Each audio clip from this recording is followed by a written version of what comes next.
ಕೊಡಗು ಚಾನೆಲ್ನ ಸಮಸ್ತ ವೀಕ್ಷಕರಿಗೆ ನಮಸ್ಕಾರ. ಇಂದಿನ ವಿಶೇಷ ಕಾರ್ಯಕ್ರಮಕ್ಕೆ ಸ್ವಾಗತ. ಇಂದಿನ ಈ ಕಾರ್ಯಕ್ರಮದಲ್ಲಿ ನಮ್ಮೊಂದಿಗೆ ನಮ್ಮ ದೇಶದ ಗ್ರಾಮೀಣ ಕ್ರೀಡೆಗೆ ಒತ್ತು ನೀಡುವಂತಹ ಒಂದು ಕೆಲಸ ಆಗ್ತಾ ಇದೆ ನಾಪೋಕ್ಲು ಸಮೀಪದ ಕಕ್ಕಬೆಯಲ್ಲಿ. ಇದು ಯಾವ ಕ್ರೀಡೆ, ಹೇಗೆ ನಡೀತಿದೆ, ಯಾವಾಗ ಈ ಕ್ರೀಡೋತ್ಸವ ಇದೆ, ಇದೆಲ್ಲದರ ಬಗ್ಗೆ ಇವತ್ತು ನಮಗೆ ಮಾಹಿತಿಯನ್ನು ನೀಡಲಿದ್ದಾರೆ.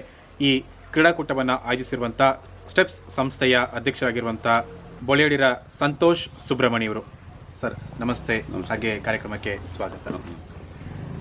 ಸರ್, ಮೊದಲಿಗೆ ಈ ಸ್ಟೆಪ್ಸ್ ಸಂಸ್ಥೆ ಅಂದರೆ ಏನು, ಯಾವ ಕಾರಣಕ್ಕಾಗಿ ಇದು ಇಟ್ಕೊಂಡ್ರು, ಇದ್ರ ಬಗ್ಗೆ ಮಾಹಿತಿ ಹೇಳ್ಬೋದಾ? ಸ್ಟೆಪ್ಸ್ ಅಂತ ಹೇಳಿದ್ರೆ, ನಾನು ಮೊದಲು ಕೊರೋನಾ ಬರೋದಕ್ಕಿಂತ ಮುಂಚೆ ನನ್ನ ಒಂದು ಸಂಸ್ಥೆಯನ್ನು ನಡೆಸಿದ್ದೆ 7 ವರ್ಷಕ್ಕಿಂತ ಮುಂಚೆ, ಸ್ಟೆಪ್ಸ್ ಮ್ಯೂಸಿಕಲ್ ಇನ್ಸ್ಟಿಟ್ಯೂಟ್ ಅಂತೇಳಿ. ಅದೇ ಹೆಸರನ್ನು ನನ್ನ ಸಂಸ್ಥೆಗೆ ಹಾಕ್ಕೊಂಡು ಬಂದಿದ್ದೇನೆ. ಹಲವು ಕಾರ್ಯಕ್ರಮಗಳನ್ನು ಆ ಸಂಸ್ಥೆಯಿಂದ ಮಾಡಿದ್ದೇನೆ. ಹಾಕಿ ಕೋಚಿಂಗ್ ಕ್ಯಾಂಪ್ ಇರ್ಬೋದು, ಸ್ವಿಮ್ಮಿಂಗ್ ಇರ್ಬೋದು, ಹಲವು ಟ್ರೆಕ್ಕಿಂಗ್, ಮ್ಯಾರಥಾನ್ ಇಂಥ ಕ್ರೀಡೆಗಳನ್ನು ನಮ್ಮ ಸಂಸ್ಥೆಯಿಂದ ನಾನು ಆಯೋಜನೆಯನ್ನು ಮಾಡ್ತಾ ಇದ್ದೇನೆ. ಅದೇ ಹೆಸರನ್ನು ಸ್ಟೆಪ್ಸ್ ಅಂತ ಹೇಳಿದ್ರೆ ಅರ್ಥ ಆಗ್ತದೆ. ನಮ್ಮದು ಸ್ಟೆಪ್ಸು, ಯಾರು ಅದಕ್ಕೆ ವ್ಯವಹಾರ ಇಳಿತಾರೆ ಅವ್ರದ್ದು ಸ್ಟೆಪ್ಸ್ ಎಲ್ಲ ಸೇರಿ ಒಂದು ಸ್ಟೆಪ್ಸ್ ಅಂತೇಳುವ ಒಂದು ಭಾವನೆಯಲ್ಲಿ ಅದನ್ನು ಆ ಹೆಸರು ಬಂದಿದೆ. ಜೊತೆಯಾಗಿ ಹೆಜ್ಜೆ ಇಡ್ತಾ ಹೋಗುವಂತ. ಹೌದು. ಹಾಗೆ ನಾನು ಹೇಳಿದಾಗೆ ನಮ್ಮ ದೇಶದಲ್ಲಿ ಬಹಳಷ್ಟು ಗ್ರಾಮೀಣ ಕ್ರೀಡಾಕೂಟಗಳಿದೆ. ಇವತ್ತು ನೋಡೋದಾದ್ರೆ ಹಳ್ಳಿ ಕಡೆಯಿಂದ ಹಿಡಿದು ಎಷ್ಟೋ ತರದ ಮಣ್ಣಿನಲ್ಲಿ ಆಡುವಂತಹ ಆಟಗಳಿದೆ. ಅದರಲ್ಲಿ ಕೆಲವಕ್ಕೆ ಇವತ್ತು ನಮಗೆ ಉತ್ತೇಜನ ಸಿಗ್ತದೆ. ಕಬಡ್ಡಿ ಇವತ್ತೊಂದು ಪ್ರೋ ಕಬಡ್ಡಿ ಲೀಗ್ ತನಕ ತಲುಪಿದೆ. ಹಾಗೆ ಲಗೋರಿ ಕೂಡ ಇವತ್ತೊಂದು ಅಸೋಸಿಯೇಷನ್ ಆಗಿ ಅಂತಾರಾಷ್ಟ್ರೀಯ ಮಟ್ಟದಲ್ಲಿ ಗುರುತಿಸಿಕೊಂಡಿದೆ. ನಿಮ್ಮ ಸಂಸ್ಥೆ ವತಿಯಿಂದ ಇತ್ತೀಚೆಗೆ ನಾವು ಕೇಳಪಟ್ಟ ಹಾಗೆ ಕ್ಯಾಟ್ರಪಾಲ್ಟ್, ನಾವು ಬಿಲ್ಲು ಕವಣೆ ಅಂತ ಹೇಳ್ತೀವಿ ಅಥವಾ ಕ್ಯಾಟ್ರಬಿಲ್ಲರ್ ಅಂತ ಹೇಳ್ತೀವಿ, ಆ ಒಂದು ಕ್ರೀಡಾಕೂಟವನ್ನು ಆಯೋಜನೆ ಮಾಡಬೇಕು ಅಂತ ಮುಂದೆ ಬಂದಿದ್ದೀರಿ. ಇದರ ಬಗ್ಗೆ ಒಂಚೂರು ಮಾಹಿತಿ ಹೇಳ್ಬೋದಾ? ಇದು ಒಂದು ಕ್ಯಾಟ್ರಪಿಲ್ ಅಂತ ಪೋಲ್ಟ್ ಅಂತ ಹೇಳುವಾಗ ಎಲ್ಲರೂ ಒಂದು ಸರ್ವಸಾಮಾನ್ಯ ಏನೋ ಒಂದು ಚಿಕ್ಕ ಒಂದು ವ್ಯವಸ್ಥೆ, ಅದನ್ನು ಏನು ಬೇಟೆಗೋ ಇದಕ್ಕೋ ಪಕ್ಷಿಗೋ ಪ್ರಾಣಿಗಳಿಗೋ ಇದನ್ನು ಪ್ರಯೋಗವನ್ನು ಮಾಡಬಹುದು ಎನ್ನುವ ದೃಷ್ಟಿಯಿಂದ ಸುಮಾರು ಜನ ನೋಡ್ತಾರೆ. ಇತ್ತೀಚಿನ ದಿನಗಳಲ್ಲಿ ನೋಡಬೇಕಾದ್ರೆ ಈ ಕ್ರೀಡೆಯ ಈ ಕ್ಯಾಟ್ರಪೋಲ್ಟ್ ಇಟ್ಟುಕೊಳ್ಳುವಂಥ ಜನರ ಸಂಖ್ಯೆ ಜಾಸ್ತಿಯಾಗಿದೆ. ಇದು ಒಂದು ಕ್ರೀಡೆಯಾಗಿ ಮಾರ್ಪಾಡಾಗಬೇಕು ಅನ್ನುವ ದೃಷ್ಟಿಯಿಂದ ಈ ಕಾರ್ಯಕ್ರಮವನ್ನು ಹಮ್ಮಿಕೊಂಡಿದೆ. ಯಾಕಾಗಿ ಈ ಯೋಚನೆ ಬಂತು, ಅಂದರೆ ಯಾವ ಕಾರಣದಿಂದ ಈ ಒಂದು ಮಾಡಬೇಕು ಅಂತ ಹುಟ್ಕೊಂತು?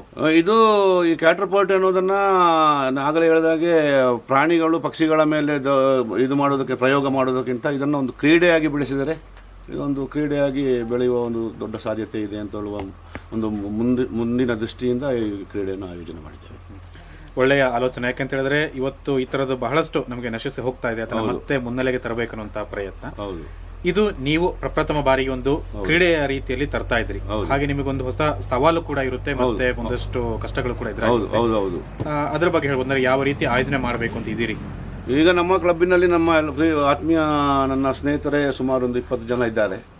ಅವರನ್ನೆಲ್ಲ ಒಟ್ಟುಗೂಡಿಸ್ಕೊಂಡು ಎಲ್ಲರ ಸಹಕಾರದೊಂದಿಗೆ ಈ ಕಾರ್ಯಕ್ರಮವನ್ನು ಚೆನ್ನಾಗಿ ನಡೆಸ್ಕೊಂಡು ಬರಬೇಕು ಅಂತ ಹೇಳುವ ಒಂದು ಉದ್ದೇಶದಲ್ಲಿ ಇದ್ದೇವೆ.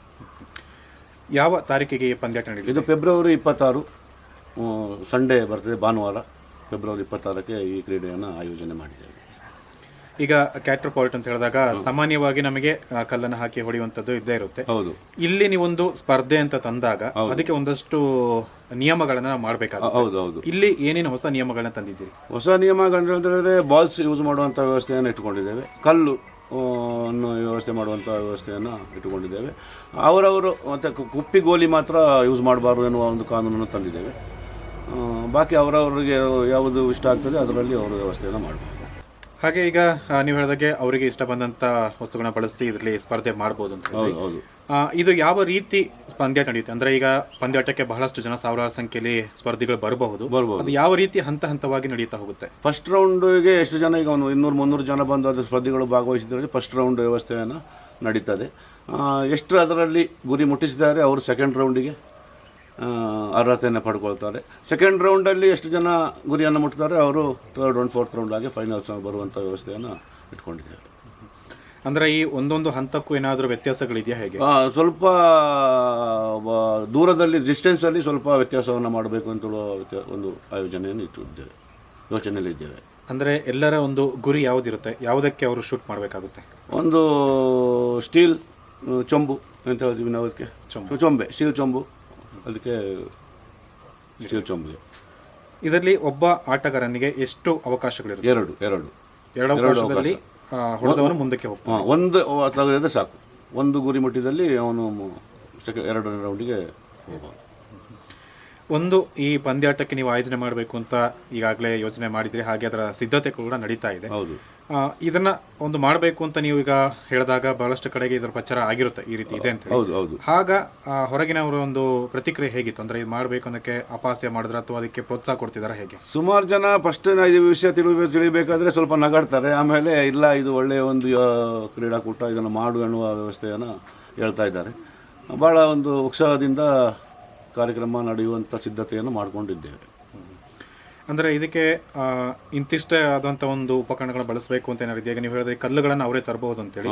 ಈಗ ಕ್ಯಾಟ್ರಪಾಲ್ಟ್ಗೂ ಏನಾದರೂ ನಿಯಮ ಇದೆಯಾ, ಇಂಥದ್ದೇ ತರಬೇಕು ಅಥವಾ ಯಾವುದು ಕೂಡ ನೀವು ಅಲೋ ಮಾಡ್ತೀರಾ ಹೇಗೆ? ನಮ್ಮ ಇಲ್ಲಿ ದೇಶೀಯ ಈಗ ಆನ್ಲೈನಲ್ಲಿ ಅಲ್ಲಿ ಇಲ್ಲಿ ಒಳ್ಳೆ ಕಂಪನೀಸ್ಗಳಲ್ಲಿ ಒಳ್ಳೆಯ ಕ್ಯಾಟ್ರ್ ಬಿಲ್ಲರ್ ಬಂದಿದೆ, ಕ್ಯಾಟ್ರಪಾಲ್ಟು, ಅದನ್ನು ಯೂಸ್ ಮಾಡ್ಬೋದು ಅಂತ ತೊಂದರೆ ಏನಿಲ್ಲ. ಈಗ ಇನ್ನೂ ಅಡ್ವಾನ್ಸ್ಡ್ ಆಗಿ ನೋಡಿದ್ರೆ ನಮಗೆ ಮೈಕ್ರೋಸ್ಕೋಪಿಕ್ ಆಗಿರ್ಬೋದು ಅಥವಾ ಟಾರ್ಗೆಟ್ ಸೆಟ್ ಮಾಡುವಂಥದ್ದು ಕೂಡ ಇದೆ. ಆ ಥರದ್ದು ಕೂಡ ಅಂಥದಕ್ಕೆ ಇಲ್ಲಿ ಅವಕಾಶ ಬರಲ್ಲ. ಏನಂತ ಹೇಳಿದ್ರೆ ದೇಶೀಯ ಕ್ರೀಡೆ ಅಂಥದ್ದು ಎಲ್ಲರೂ ಅದು ತಂದರೆ ಅದಕ್ಕೊಂದು ಚಂದ ಇರಲ್ಲ. ಅದು ಏನು ದೇಶೀಯ ಆಟಕ್ಕೆ ಇದೇ ವ್ಯವಸ್ಥೆ ಇಲ್ಲಿ ಯೂಸ್ ಮಾಡಬೇಕು ಅಂತ ಹೇಳಿದ್ವಿ. ಈಗ ಈ ಆಟವನ್ನು ಇವಾಗ ಪ್ರಾರಂಭಿಸ್ತಾ ಇದ್ದೀರಿ, ಯಾವ ಹಂತಕ್ಕೆ ಇದನ್ನ ಸೀಮಿತಗೊಳಿಸ್ತಾ ಇದ್ದೀರಿ ಮತ್ತು ಮುಂದಿನ ಯೋಜನೆ ಏನಿದೆ? ಮುಂದಿನ ಯೋಜನೆ ಇದನ್ನು ಒಂದು ಕ್ರೀಡೆಯನ್ನಾಗಿ ಮಾಡಬೇಕು ಎನ್ನುವ ಯೋಜನೆಯನ್ನು ಇಟ್ಟುಕೊಂಡೇ ಇದು ವ್ಯವಸ್ಥೆಯನ್ನು ಮಾಡ್ತಾಯಿದ್ವಿ. ಎಲ್ಲರೂ ಇದರಲ್ಲಿ ಒಂದು ಗುರಿಯನ್ನು ಇಟ್ಟುಕೊಂಡ್ರೆ ಅದೊಂದು ಒಳ್ಳೆಯ ಅಭ್ಯಾಸ. ಅದೊಂದು ಕ್ರೀಡೆಯಲ್ಲಿ ಒಂದು ಒಳ್ಳೆಯ ಕ್ರೀಡೆ, ಒಬ್ಬರೇ ನಿಂತು ಮಾಡುವಂಥ ಕ್ರೀಡೆ. ಅದನ್ನು ಮುಂದಿನ ದಿನಗಳಲ್ಲಿಯೂ ಅದನ್ನು ಮಾಡಬೇಕು ಎನ್ನುವಂಥ ದೃಷ್ಟಿಯನ್ನು ಇಟ್ಟುಕೊಂಡೇ ಮಾಡ್ತಾಯಿದ್ದೀವಿ. ಅಂದರೆ ಇದರಲ್ಲಿ ನಾವು ಮಾಡೋದ್ರಿಂದ ನಮಗೂ ಕೂಡ ಒಂದು ಗುರಿಯನ್ನು ಸಾಧಿಸಲಿಕ್ಕೆ ಸಹಾಯ ಆಗುತ್ತೆ, ಒಂದು ಕಾನ್ಸಂಟ್ರೇಷನ್ ಕೂಡ ನಮಗೆ ಹೆಚ್ಚಾಗ್ತದೆ. ಈಗ ಮಾಡ್ತಿರುವಂಥದ್ದು ಕೇವಲ ಕೊಡಗುಗೆ ಸೀಮಿತನ ಅಥವಾ ಹೊರಗಿಂದ ಬಂದವರಿಗೂ ಕೂಡ ಅವಕಾಶ ಇದೆ? ಎಲ್ಲರಿಗೂ ಅವಕಾಶ ಇದೆ, ಮುಕ್ತ ಅವಕಾಶವನ್ನು ನೀಡ್ತಾ ಇದ್ದೀವಿ ಎಲ್ರಿಗೂ. ಇದರಲ್ಲಿ ಎಂಟ್ರಿ ಫೀಸ್ ಎಷ್ಟು ಇಟ್ಟಿದ್ರಿ ಮತ್ತು ಪ್ರೈಸ್ ಅನ್ನು ಎಷ್ಟು ಅಂತ ಅನೌನ್ಸ್ ಮಾಡಿದ್ರಿ? ಪ್ರೈಸ್ ಟ್ರೋಫಿ ಇರ್ತದೆ, ಕ್ಯಾಶ್ ಪ್ರೈಸ್ ಏನೀಗ ಅನೌನ್ಸ್ ಮಾಡಿಲ್ಲ, ಮುಂದಿನ ದಿನಗಳಲ್ಲಿ ಅದನ್ನು ಅನೌನ್ಸ್ ಮಾಡ್ತೀನಿ. ಟ್ರೋಫಿ ಇದೆ ಮತ್ತು ಪ್ರಶಸ್ತಿ ಪತ್ರವನ್ನು ಕೊಡ್ತೀವಿ.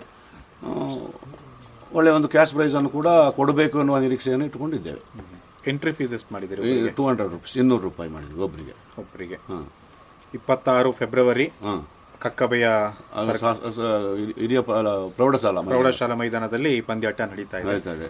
ಇದರ ಸಿದ್ಧತೆಗಳು ಹೇಗೆ ನಡೀತಾ ಇದೆ? ಇದಕ್ಕೇನಾದರೂ ದೊಡ್ಡ ಮಟ್ಟದ ಸಿದ್ಧತೆ ಬೇಕಾ ಅಥವಾ ಸುಲಭವಾಗಿ ಮಾಡಬಹುದಾ? ಸ್ವಲ್ಪ ಸಿದ್ಧತೆಯನ್ನು ಮಾಡಬೇಕಾಗ್ತದೆ. ಬಂದವರಿಗೆ ಊಟವನ್ನು ವ್ಯವಸ್ಥೆಯನ್ನು ಮಾಡಬೇಕು ಅಂತ ಹೇಳುವ ಒಂದು ಗುರಿಯನ್ನು ಇಟ್ಟುಕೊಂಡಿದ್ದೇವೆ. ಅಲ್ಲದೆ ಅವರಿಗೆ ಕುಡಿಯುವ ನೀರಿನ ವ್ಯವಸ್ಥೆ ಆಗಿರ್ಬೋದು ಎಲ್ಲವನ್ನು ಕ್ಯಾಂಪಸ್ ಒಳಗಡೆ ಮೈದಾನದ ಒಳಗಡೆ ಅವತ್ತು ಮಾಡಿ ಇದನ್ನೊಂದು ಹಬ್ಬದ ವಾತಾವರಣವನ್ನು ಸೃಷ್ಟಿಸಬೇಕು ಎನ್ನುವ ದೃಷ್ಟಿಯಿಂದ ಈ ಕಾರ್ಯಕ್ರಮವನ್ನು ಮುನ್ನಡೆಸ್ತಾ ಹೋಗ್ತಾ ಇದ್ದೀವಿ. ವೀಕ್ಷಕರೇ, ಈಗ ಕಾರ್ಯಕ್ರಮದಲ್ಲೊಂದು ಚಿಕ್ಕ ಬ್ರೇಕ್ ನಂತರ ಮತ್ತೆ ಮಾತುಕತೆ ಮುಂದುವರಿಯುತ್ತೆ. ಯೂನಿಯನ್ ಬ್ಯಾಂಕ್ ಕಾಲೇಜು ರಸ್ತೆ, ಮಡಿಕೇರಿ. ಗ್ರಾಹಕರಿಗೆ ಬ್ಯಾಂಕ್ನಲ್ಲಿ ದೊರೆಯುವ ಸಾಲ ಸೌಲಭ್ಯಗಳು: ಚಿನ್ನಾಭರಣ ಸಾಲ 1 ಗ್ರಾಂಗೆ ಹೆಚ್ಚಿನ ಮೌಲ್ಯದ ಹಣ ಪರಿಗಣಿಸಿ ಮಾರುಕಟ್ಟೆ ದರದ 80% ಮೌಲ್ಯವನ್ನು ಕನಿಷ್ಠ ಬಡ್ಡಿ ದರದಲ್ಲಿ ಸಾಲವನ್ನಾಗಿ ನೀಡಲಾಗುವುದು.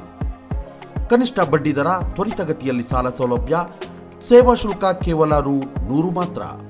ಗರಿಷ್ಠ 5 ಲಕ್ಷದವರೆಗೆ ಸಾಲ ಸೌಲಭ್ಯ. ಕೃಷಿಗೆ ಸಂಬಂಧಿಸಿದ ಯಾವುದೇ ಚಟುವಟಿಕೆಗಳಿಗೆ ಸಾಲ ಪಡೆಯಬಹುದು. ಹೆಚ್ಚಿನ ವಿವರಗಳಿಗೆ ಕೂಡಲೇ ಸಮೀಪದ ಯೂನಿಯನ್ ಬ್ಯಾಂಕ್ ಅನ್ನು ಸಂಪರ್ಕಿಸುವುದು. ಮುಳಿಯದ ಈ ಬಂಧ, ಅನುರಾಗದ ಅನುಬಂಧ, ಏಳೇಳು ದಶಕಗಳ ಪ್ರೀತಿಯ Mulia Jewels, unique designs. Shakti Residential School and College, Shaktinagar, Mangaluru. CBSE curriculum located in a serene environment 4 acres from the city life, 2.5 kilometers away from Nantur Junction. World-class amenities that help providing joy of learning, shaping personality to face the reality of life. Value-based teaching and emphasis on discipline. Shakti PU College has science and commerce streams along with integrated coaching to prepare students for competitive examinations. A well-stocked library, furnished labs, spacious auditorium, clean and hygienic food, separate fully furnished hostel for boys and girls is available. Learning to create choices, our motto, is reflected in every act of our students and teachers. For admissions, please contact 0824 2230 452 9686 000046. shining senses in your life. Desirable Designs gives you treasured memory. Sharda Jewelers.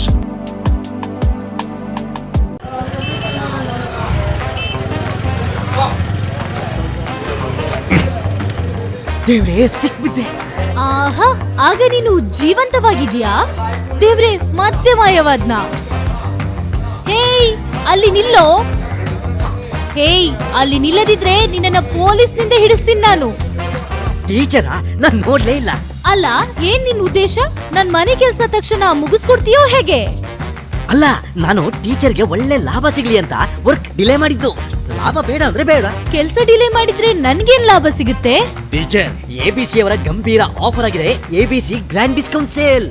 ABC grand discount sale. Tiles sanitary ವ್ಯಾಪಾರದಲ್ಲಿ number 1 ಮಾರಾಟಗಾರರಾದ ಎಬಿಸಿಯಲ್ಲಿ ಕೇರಳದ ಹೃದಯ ಸ್ಪರ್ಶಿ ಅತಿ ಗಂಭೀರ offer ಮತ್ತೊಮ್ಮೆ. ಒಂದು ಮನೆಗೆ ಬೇಕಾದ ಎಲ್ಲಾ ಟೈಲ್ಸ್ ಗಳನ್ನು ಇವಾಗ ಸ್ವಂತವಾಗಿಸಿ ಕೇವಲ 38,500 ರೂಪಾಯಿಗೆ. ಅಲ್ಲದೆ 48,500 ರೂಪಾಯಿಗೆ ಒಂದು ಮನೆಗೆ ಬೇಕಾದ ಎಲ್ಲಾ ಟೈಲ್ಸ್ ಗಳು, ಸ್ಯಾನಿಟರಿ ವೇರ್ ಗಳು ನಿಮ್ಮದಾಗಿಸಿ. ಈ offer ABC my home, ABC sales corporation showroom ನಲ್ಲಿ ಮಾತ್ರ ಲಭ್ಯ. ಮಡಿಕೇರಿಯಲ್ಲಿ ನೂತನವಾಗಿ ಆರಂಭಗೊಂಡಿದೆ Mercara tyres wholesale tyres sales and service.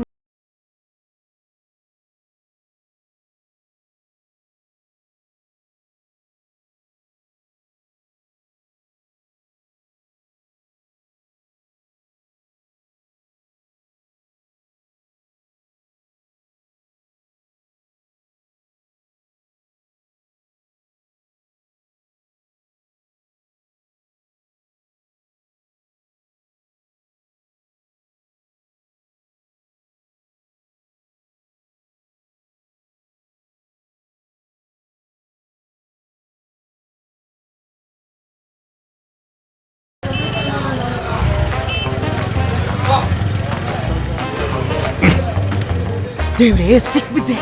ಆಹಾ, ಆಗ ನೀನು ಜೀವಂತವಾಗಿದ್ಯಾ? ದೇವ್ರೆ ಮತ್ತೆ ಮಾಯವಾದ್ನ. ಹೇಯ್, ಅಲ್ಲಿ ನಿಲ್ಲೋ. ಹೇಯ್, ಅಲ್ಲಿ ನಿಲ್ಲದಿದ್ರೆ ನಿನ್ನನ್ನ ಪೊಲೀಸ್ನಿಂದ ಹಿಡಿಸ್ತೀನಿ ನಾನು. ಟೀಚರ, ನಾನ್ ನೋಡ್ಲೇ ಇಲ್ಲ. ಅಲ್ಲ, ಏನ್ ನಿನ್ ಉದ್ದೇಶ? ನನ್ ಮನೆ ಕೆಲ್ಸ ತಕ್ಷಣ ಮುಗಿಸ್ಕೊಡ್ತೀಯೋ ಹೇಗೆ? ಅಲ್ಲ, ನಾನು ಟೀಚರ್ಗೆ ಒಳ್ಳೆ ಲಾಭ ಸಿಗ್ಲಿ ಅಂತ ವರ್ಕ್ ಡಿಲೇ ಮಾಡಿದ್ದು. ಲಾಭ ಬೇಡ ಅಂದ್ರೆ ಬೇಡ. ಕೆಲ್ಸ ಡಿಲೇ ಮಾಡಿದ್ರೆ ನನ್ಗೇನ್ ಲಾಭ ಸಿಗುತ್ತೆ? ಟೀಚರ್, ಎಬಿಸಿ ಅವರ ಗಂಭೀರ ಆಫರ್ ಆಗಿದೆ. ABC grand discount sale. ABC grand discount sale. Tiles sanitary ವ್ಯಾಪಾರದಲ್ಲಿ ನಂಬರ್ 1 ಮಾರಾಟಗಾರರಾದ ಎಬಿಸಿಯಲ್ಲಿ ಕೇರಳದ ಹೃದಯ ಸ್ಪರ್ಶಿ ಅತಿ ಗಂಭೀರ ಆಫರ್ ಮತ್ತೊಮ್ಮೆ. ಒಂದು ಮನೆಗೆ ಬೇಕಾದ ಎಲ್ಲಾ ಟೈಲ್ಸ್ ಗಳನ್ನು ಇವಾಗ ಸ್ವಂತವಾಗಿಸಿ ಕೇವಲ 38,500 ರೂಪಾಯಿಗೆ. ಅಲ್ಲದೆ 48,500 ರೂಪಾಯಿಗೆ ಒಂದು ಮನೆಗೆ ಬೇಕಾದ ಎಲ್ಲಾ ಟೈಲ್ಸ್ ಗಳು, ಸ್ಯಾನಿಟರಿ ವೇರ್ ಗಳು ನಿಮ್ಮದಾಗಿಸಿ. ಈ offer ABC my home, ABC sales corporation showroom ನಲ್ಲಿ ಮಾತ್ರ ಲಭ್ಯ. ವೀಕ್ಷಕರೇ, ಬ್ರೇಕ್ನ ನಂತರ ಮತ್ತೆ ಕಾರ್ಯಕ್ರಮಕ್ಕೆ ಸ್ವಾಗತ. ಕ್ಯಾಟ್ರಪೋಲ್ಟ್ ಕ್ರೀಡಾಕೂಟದ ಬಗ್ಗೆ ನಾವು ಮಾತುಕತೆಯನ್ನು ನಡೆಸ್ತಾ ಇದ್ದೀವಿ. ಸರ್, ಹೇಳಿದ್ರಿ ಯಾವ ರೀತಿ ಕ್ರೀಡಾಕೂಟ ಆಯೋಜನೆ ಆಗಿದೆ ಇದೆಲ್ಲ ಅಂತ ಹೇಳಿ. ಹಾಗೆ ಈ ಕ್ರೀಡಾಕೂಟದಲ್ಲಿ ಸ್ಪರ್ಧಾಳುಗಳಿಗೆ ಕೆಟಗರಿ ಏನಾದ್ರು ಮಾಡಿದ್ರ? ಸೀನಿಯರ್, ಜೂನಿಯರ್, ಮೇಲ್, ಫೀಮೇಲ್ ಈ ರೀತಿ 2 ಕೆಟಗರಿಗೆ ನಾವು ಮಾಡಿದ್ದೇವೆ. ಮಕ್ಕಳಿಗೆ 18 ವರ್ಷದ ಒಳಗಡೆಯಿಂದ ಮಕ್ಕಳಿಗೆ ಗರ್ಲ್ಸ್ ಆ್ಯಂಡ್ ಬಾಯ್ಸ್ ಒಂದೇ ಕೆಟಗರಿಯಲ್ಲಿ ನಡೀತದೆ. 18 ವರ್ಷದ ಮೇಲೆ ಏಜ್ ಲಿಮಿಟ್ಸ್ ಏನಿಲ್ಲ, ಅದೆಲ್ಲ ಪಬ್ಲಿಕ್ ಲೆವೆಲ್ ಬರ್ತದೆ. ಅಂದರೆ ಸ್ತ್ರೀ ಮತ್ತು ಪುರುಷ ಸಮಾನರು ಅನ್ನೋ ಗುರಿಯಲ್ಲಿ ಎಲ್ಲ ಸಮಾನರು ಅನ್ನೋ ಒಂದು ಭಾವನೆಯನ್ನು ಇಟ್ಕೊಂಡು ಒಂದೇ ಇದನ್ನು ಇಟ್ಕೊಂಡಿದ್ದೇವೆ. ಈಗ ನೀವು ಹೇಳಿದಾಗೆ ಈಗಾಗಲೇ ಪ್ರಚಾರ ಸ್ಟಾರ್ಟ್ ಮಾಡಿದ್ದೀರಿ. ಒಂದಷ್ಟು ಕಡೆಯಿಂದ ನಿಮಗೆ ಏನಾದ್ರು ಎನ್ಕ್ವೈರಿ ಕೂಡ ಬರ್ತಾ ಇದೆ? ಫೋನ್ ಬರ್ತಾ ಇದೆ. ಎಲ್ಲ ತಿಳ್ಕೊಳ್ತಾ ಇದ್ದಾರೆ, ಏನು ಮಾಡಬೇಕು, ಏನು ವಿಷಯ, ಎಷ್ಟು ದೂರ ಎಂಥದ್ದೆಲ್ಲ. ನಿಮ್ಮ ಅಂದಾಜಿನ ಪ್ರಕಾರ ಎಷ್ಟು ಸ್ಪರ್ಧಾಳುಗಳು ಭಾಗವಹಿಸಬಹುದು? 500ಗಿಂತ ಹೆಚ್ಚು. ಈಗ ನಮ್ಮ ಕಕ್ಕಬೆಯಲ್ಲಿ ಒಂದು 200 ಕ್ರೀಡಾ ಸ್ಪರ್ಧಿಗಳನ್ನು ನಾನು ಎಕ್ಸ್ಪೆಕ್ಟ್ ಮಾಡಿದ್ದೇನೆ. ಇದು 200ಗಿಂತ ಹೆಚ್ಚು ಇರಬಹುದು. ಒಂದು 500 ಜನರನ್ನು ಎಕ್ಸ್ಪೆಕ್ಟ್ ಮಾಡ್ಕೊಂಡಿದ್ವಿ. ಈಗ ಬೇರೆ ಬೇರೆ ಕ್ರೀಡಾಕೂಟಗಳಿರ್ಬೋದು, ಈಗ ನಮ್ಮ ಕೌಟುಂಬಿಕ ಹಾಕಿ, ಕ್ರಿಕೆಟ್ ಇರ್ಬೋದು, ಅಥವಾ ಬೇರೆ ಕ್ರೀಡಾಕೂಟಗಳನ್ನ ಮಾಡಿದಾಗ ಲೊಕೇಶನ್ನ ಮೇನ್ ಆಗಿ ಇಟ್ಕೋತಾರೆ. ಅಂದರೆ ಹತ್ರ ಇರಬೇಕು, ಒಂದು ಟೌನ್ಗೆ ಹತ್ರ ಇದ್ರೆ, ಈಗ ಮಡಿಕೇರಿಯೋ, ಮೂರ್ನಾಡೋ, ಆ ಥರ ಮೇನ್ ಸಿಟಿಗಳನ್ನ ಮುಖ್ಯವಾಗಿ ಇಟ್ಕೋತಾರೆ. ನೀವು ಈ ಕಕ್ಕಬೆಯನ್ನು ಆಯ್ಕೆ ಮಾಡ್ಕೊಂಡಿದ್ದು ಯಾಕೆ? ಕಕ್ಕಬೆ ಒಂದು ಮೊದಲನೇಗೆ ಹೇಳಬೇಕಾದ್ರೆ ನಮ್ಮ ಊರು, ಮತ್ತು ಒಂದು ಪರಿಸರದ ಒಳಗಡೆ ಇರುವಂಥ ಒಂದು, ಇಲ್ಲಿ ಎಲ್ಲವೂ ಇದೆ. ಪಾಡಿಶ್ರೀ ಗುತ್ತಪ್ಪ ಇದೆ, ತಡೆಯಣ್ಮೌಳು ಬೆಟ್ಟ ಇದೆ, ಹಲವು ಟೂರಿಸ್ಟ್ ಸ್ಪಾಟ್ಗಳಿವೆ. ಕಕ್ಕಬೆ ಅಂತ ಹೇಳಿದರೆ ಒಂದು ಹೆಸರು ಇರುವಂಥ ಒಂದು ಜಾಗ. ಎಲ್ಲಿ ಕಡೆ ನೋಡಿದರೂ ಕಕ್ಕಬೆಯಲ್ಲಿ ಎಲ್ಲ ವ್ಯವಸ್ಥೆಯಲ್ಲಿ ಇದ್ದಾರೆ. ಅದಕ್ಕೆ ನಮ್ಮ ಊರಲ್ಲೇ ಮಾಡುವ, ಗ್ರಾಮೀಣ ಕ್ರೀಡೆ ಆಗಿರುವುದರಿಂದ ಗ್ರಾಮೀಣ ಮಟ್ಟದಲ್ಲೇ ಮಾಡುವ ಅಂತ ಒಂದು ಉದ್ದೇಶವನ್ನು ಇಟ್ಟುಕೊಂಡು ಕಕ್ಕಬೆ ಶಾಲಾ ಮೈದಾನವನ್ನು ಆಯೋಜನೆ ಮಾಡಿದ್ದೇವೆ. ಈಗ ಈ ಥರದ ಒಂದು ಕ್ರೀಡಾಕೂಟ ಯಾವುದೇ ಒಂದು ನಾವು ಜನ ಸೇರಿಸಬೇಕು, ಆಯೋಜನೆ ಮಾಡಬೇಕು ಅಂತಂದರೆ ನಮಗೆ ಆರ್ಥಿಕವಾಗಿ ಕೂಡ ನಮಗೆ ಸಹಾಯ ಬೇಕೇ ಆಗೇ ಆಗುತ್ತೆ. ಈಗ ನಿಮ್ಮ ಸಂಸ್ಥೆ ಅಥವಾ ದಾನಿಗಳಿದ್ದಾರೆ ಹೇಗೆ? ದಾನಿಗಳ ಜೊತೆ ನಾನಿದ್ದೀನಿ. ಅದರಿಂದ ನಾನು ದಾನಿಗಳ ಮುಖಾಂತರ ಇದನ್ನು ಮಾಡುವಂಥ ವ್ಯವಸ್ಥೆಯನ್ನು ಮಾಡ್ತೀನಿ. ನಾನು ಒಳ್ಳೆಯ ದಾನಿಗಳನ್ನು ನನ್ನ ಜೊತೆ ಇದ್ದಾರೆ, ಅದಕ್ಕೇನು ತೊಂದರೆ ಬರಲ್ಲ. ಈಗ ನಾವು ಹೇಳೋದಕ್ಕೆ ಬೇರೆ ದೇಸಿ ಕ್ರೀಡಾಕೂಟಗಳಿಗೆ, ಯಾಕಂದ್ರೆ ಈ ರೀತಿ ಒಂದು ಮೊದಲ ಹೆಜ್ಜೆ ಇಟ್ಟ ಮೇಲೆ ನಂತರ ಅದೊಂದು ಅಸೋಸಿಯೇಷನ್ ಆಯಿತು, ನಂತರ ರಾಜ್ಯ ಮಟ್ಟ, ರಾಷ್ಟ್ರ ಮಟ್ಟದಲ್ಲೂ ಕೂಡ ಗುರುತಿಸಿಕೊಳ್ಳುವಾಗ ಆಗಿದೆ. ಉದಾಹರಣೆಗೆ ನಮ್ಮ ಲಗೋರಿ ಇರ್ಬೋದು ಅಥವಾ ಬೇರೆ ಬೇರೆ ಆಟಗಳು. ಹಾಗೆ ಈ ಕ್ಯಾಟರ್ಪಿಲ್ಲರ್ ಏನಾದರೂ ಈ ಮೊದಲ ಪ್ರಯತ್ನದಲ್ಲಿ ಸಕ್ಸಸ್ ಆಯಿತು ಅಂದರೆ ಅದನ್ನ ಮುಂದಿನ ಹಂತಕ್ಕೂ ತಗೊಂಡು ಹೋಗುವಂಥ ಯೋಚನೆ ಇದೆಯಾ? ಇದೆ. ಮುಂದಿನ ಹಂತಕ್ಕೆ ಇನ್ನೂ ಇದನ್ನು ಮಟ್ಟವನ್ನು ಬೆಳೆಸಬೇಕು ಅನ್ನುವಂಥ ಒಂದು ಐಡಿಯಾದಲ್ಲಿ ಕೂಡ ಇದ್ದೇವೆ, ನಾವು ಯೋಚನೆಯಲ್ಲಿ ಕೂಡ ಇದ್ದೇವೆ. ಈಗ ಈ ಕ್ರೀಡಾಕೂಟವನ್ನು ಆಯೋಜನೆ ಮಾಡಿದಾಗ ಪ್ರತಿಯೊಂದರಲ್ಲೂ ಕೂಡ ಒಂದೊಂದು ನಮಗೆ ನೆಗೆಟಿವ್ ಪಾಯಿಂಟ್ಸ್ ಅಂತ ಇರುತ್ತೆ. ಈಗ ಈ ಆಯೋಜನೆ ಮಾಡಿದಾಗ ಕ್ರೀಡಾಕೂಟದಲ್ಲಿ ಆಟಗಾರರು ಬಂದಾಗ ಏನು ಎಚ್ಚರಿಕೆಯನ್ನು ವಹಿಸಬೇಕಾಗುತ್ತೆ? ಎಚ್ಚರಿಕೆ ಅಂತ ಹೇಳಿದರೆ ನಮ್ಮ ಟಾರ್ಗೆಟ್ ಪಕ್ಕ ಯಾರೂ ನಿಲ್ಲುವಂಥ ವ್ಯವಸ್ಥೆ ಇರೋದಿಲ್ಲ. ನಮ್ಮ ತೀರ್ಪುಗಾರರು ಅದಕ್ಕೆ ಫುಲ್ ಸಿದ್ಧತೆಯನ್ನು ಮಾಡಿಕೊಂಡಿರ್ತಾರೆ. ಹಿಂದ್ಗಡೆ ಇದು ಹಾಕಿರ್ತಾರೆ, ಸ್ಕ್ರೀನ್ ಹಾಕಿರ್ತಾರೆ ಟಾರ್ಗೆಟ್ ಹಿಂದ್ಗಡೆ.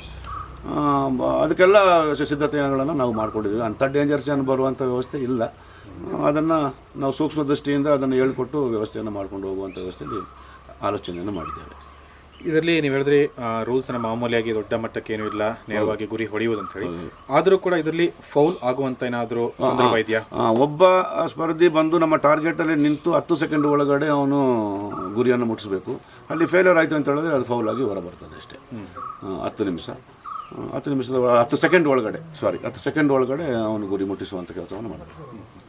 ನಮ್ಮ ಆರ್ಚರಲ್ಲಿ ಇದ್ದಾಗ ಟೈಮಿಂಗ್ಸ್ ಕೂಡ ಕೊಡ್ತೇವೆ. ನಾವು ನಮ್ಮ ಕೌಂಟ್ರಿಗೆ ನುಗ್ಗಿದ ಮೇಲೆ 10 ಸೆಕೆಂಡ್ಗಳ ಕಾಲ ಗುರಿ ಮುಟ್ಟಿಸ್ಬೇಕು, ಇಲ್ಲದ್ರೆ ಫೌಲ್ ಆಗ್ತದೆ.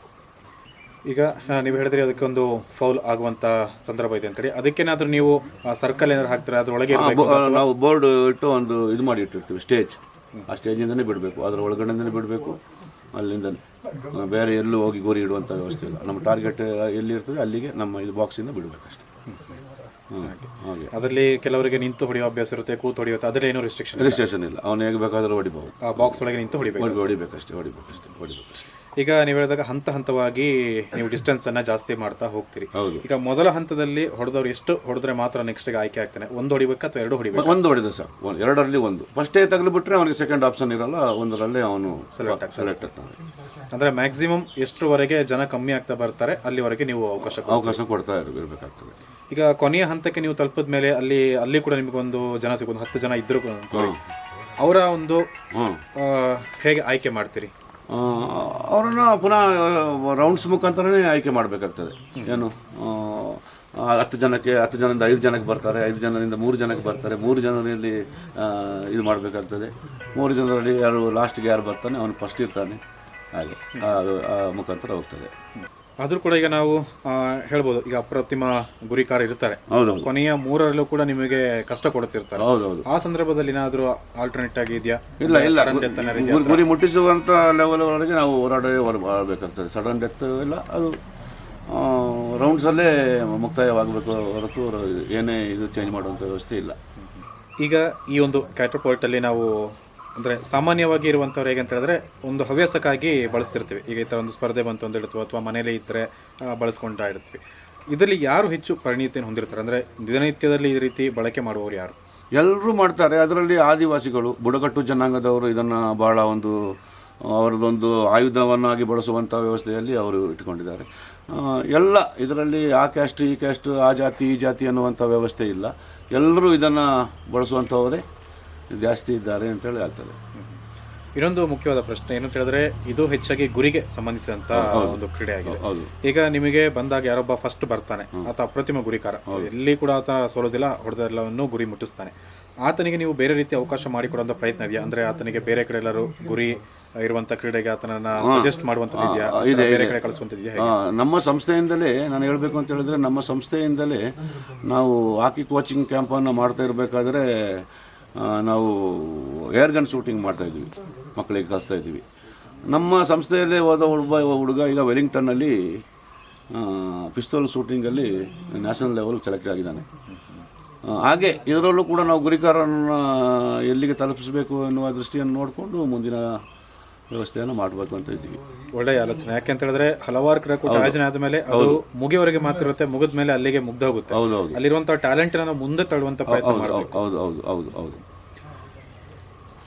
ಸಂತೋಷ್ ಸುಬ್ರಹ್ಮಣ್ಯ ಅವರೇ, ಇದುವರೆಗೆ ನಿಮ್ಮ ಸಂಸ್ಥೆ ವತಿಯಿಂದ ನಡೆಸ್ತಿರುವಂಥ ಒಂದು ಕ್ಯಾಟರ್ಪಾಲ್ಟ್ ಟೂರ್ನಮೆಂಟ್ ಏನಿದೆ ಅದರ ಬಗ್ಗೆ ನಮಗೆ ಸವಿವರವಾದಂಥ ಒಂದು ವಿವರವನ್ನು ನೀಡಿದ್ರಿ. ಯಾವ ರೀತಿ ನಡೆಸ್ತಿದ್ರಿ, ಏನೇನು ರೂಲ್ಸ್ ಇದೆ ಮತ್ತು ಹೇಗೆ ಆಡಬಹುದು, ಇದೆಲ್ಲದರ ಬಗ್ಗೆ ನಮಗೆ ವಿವರವನ್ನು ತಿಳಿಸ್ಕೊಟ್ಟಿದ್ರಿ. ಹಾಗೆ ಕೊನೆಯದಾಗಿ ನಮ್ಮ ವೀಕ್ಷಕರಿಗೆ ಏನು ಹೇಳಲಿಕ್ಕೆ ಬಯಸ್ತೀರಿ ಅಂದರೆ, ಯಾವ ರೀತಿ ಆಯೋಜನೆ ಆಗ್ತಿದೆ, ಏನು ಬರಬೇಕು, ಹೇಗೆ ಸಿದ್ಧತೆಯನ್ನು ಮಾಡ್ಕೋತಿದ್ರಿ ಮತ್ತು ಏನು ಮನವಿಯನ್ನು ಮಾಡಲಿಕ್ಕೆ ಬಯಸ್ತೀರಿ? ವೀಕ್ಷಕರಲ್ಲಿ ಮನವಿಯನ್ನು ಇಷ್ಟೇ, 26ನೇ ತಾರೀಕು ಕಕ್ಕಬ್ಬೆ ಪ್ರೌಢಶಾಲಾ ಮೈದಾನದಲ್ಲಿ ನಮ್ಮ ಈ ಕ್ರೀಡಾಕೂಟ ನಡೀತಿದೆ. ಹೆಚ್ಚಿನ ಸಂಖ್ಯೆಯಲ್ಲಿ ಬಂದು ಪಾಲ್ಗೊಳ್ಳುವುದರ ಮೂಲಕ ನಮ್ಮ ಈ ಕ್ರೀಡಾಕೂಟವನ್ನು ಯಶಸ್ವಿಗೊಳಿಸಬೇಕಾಗಿ ನಿಮ್ಮಲ್ಲಿ ನಾನು ವಿನಂತಿಯನ್ನು ಮಾಡಿಕೊಳ್ತಾ ಇದ್ದೇನೆ. ಎಲ್ಲರೂ ಬಂದು ನಮಗೊಂದಿಗೆ ಸಹಕರಿಸಬೇಕಾಗಿ ವಿನಂತಿಯನ್ನು ಮಾಡಿಕೊಳ್ತೇನೆ. ವೀಕ್ಷಕರೇ, ಇದುವರೆಗೆ ಫೆಬ್ರವರಿ 26ರಂದು ಕಕ್ಕಬೆಯ ಪ್ರೌಢಶಾಲೆಯ ಮೈದಾನದಲ್ಲಿ ನಡೀತಿರುವಂಥ ಮೊದಲ ಬಾರಿಗೆ ಆಯೋಜನೆ ಆಗಿರುವಂಥ ಕ್ಯಾಟರ್ಪಾಲ್ಟ್ ಟೂರ್ನಮೆಂಟ್, ಇದರ ಬಗ್ಗೆ ಯಾವ ರೀತಿ ನಡೀತಾ ಇದೆ, ಏನೇನು ಸಿದ್ಧತೆಗಳಾಗ್ತಿದೆ, ಇದೆಲ್ಲದರ ಬಗ್ಗೆ ನಮಗೆ ಮಾಹಿತಿಯನ್ನು ನೀಡಿದ್ದಾರೆ ಬೊಳಿಯಾಡಿರ ಸಂತೋಷ್ ಸುಬ್ರಹ್ಮಣ್ಯವರು. ಸರ್, ಧನ್ಯವಾದಗಳು. ನಮಸ್ತೆ ವೀಕ್ಷಕರೇ, ಇದಾಗಿತ್ತು ಇವತ್ತಿನ ವಿಶೇಷ ಕಾರ್ಯಕ್ರಮ. ಕಾವೇರಿ ನಾಡಿನ ಸಮಗ್ರ ಸುದ್ದಿಗಾಗಿ ನೋಡ್ತಾ ಇರಿ ಕೊಡಗು ಚಾನಲ್.